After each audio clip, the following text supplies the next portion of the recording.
खुलुमबाय गोजोन फुंबिलिनि गासैबो बडलेण्ड बुब्लिनि अनसायगिरिफोरखौ बरायग्रोबाय। दिनै 19 मार्च रबिबारनि फान्जामुथिखौ फरायथिनो लादों आं गेवलां हाज'वारिया।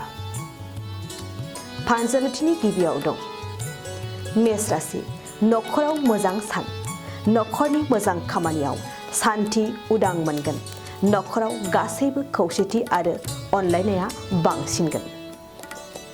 वृष राशि गोसोआव गोबां गिनाय जागोन। बबेबा दाय मावफ्लांनानै हरखाब गोसोआव गिनाय मोनगोन। गिनायजों जेरावबो आवगायनो हानाय नङा। मिथुन राशि देहानि थाखाय मोजां नङा। देहायाव बायदिसिना बेमार आजार नुजाथिगोन। देहानि जेंनाखौ लानानै दुखु जागोन। कर्कट राशि बिसि फिसायनि गेजेराव गोजोन खुसिया बांसिन जागोन। मोजां गोसोजों बाथ्राफोरखौ फोरमायलायगोन। साननायफोरा साबसिन। सिंह राशि थांखि होसोनायाव मोजांसिन सम। गोसोआव हास्थायनाय सिमाङा जाफुंसारगोन। नाजानाय थायोब्ला जाथावैयाबो जाफुंसारगोन। कन्या राशि समजों आवगायफानो हानाय नङा। मोजां खामानियाव नोंथाङा खहा जागोन। खामानि खहा जानायाव हारसिङै दुखु जागोन।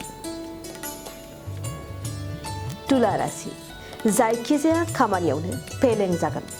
नखराव असुख जागोन। नखराव गुबुननि नोजोर गोग्लैनो हागौ। वृश्चिक राशि बिसि फिसायनि गेजेराव मोजां साननाय हनाय फैगोन। संसारखौ आलो गोजोनै बारहोनो हागोन। साननायफोरा दाजाबथा। धनु राशि दिनै नोंथाङा सांग्रां जानांगोन। नोंथांनि जायखिजाया मुवा बेसादफोरा खहा जागोन। बायजोआव ओंखारनायनि सिगां सानग्रो। मकर राशि फालांगियाव मोजांसिन सम। नखरनि जायखिजाया फालांगियावनो गोबां रां मुलाम्फा जानो हागोन। नखरनि आंखाला सुफुंगोन। कुम्भ राशि देहानि फारसे जेंना नुजाथिगोन। देहानि बेरामा नोंखौ नाख्रेबगोन। जानाय लोंनायनि फारसे सांग्रां जानाया नोंथांनि साबसिन। मीन राशि दोहोन आरजिनायाव मोजां सम। आंखालनि समाव नखराव दोहोन फैगोन। नखरनि दोहोन सम्पतिखौ नुनानै गोसोआव खुसिया साग्लोबगोन। दिनै सानसेनि राशि फरायथियाबो एसेनोसै। आसा खालामो नोंथांनि दिनैनि साना मोजाङै मोजां थांगोन। बेखौ बडलेण्ड बुब्लि नखरनिफ्राय मिजिंथिबाय। गोजोन्थों। बाइक सालायनो मोजां मोनग्राफोरनि थाखाय गोजोनथाव खौरां। मार्च दाननि 22, 23 आरो 24 अक्ट' सानथामनि थाखाय दावहारु अट' एजेन्सिया नोंथांनो लाबोगासिनो मेगालन काम एक्सचेन्ज मेला।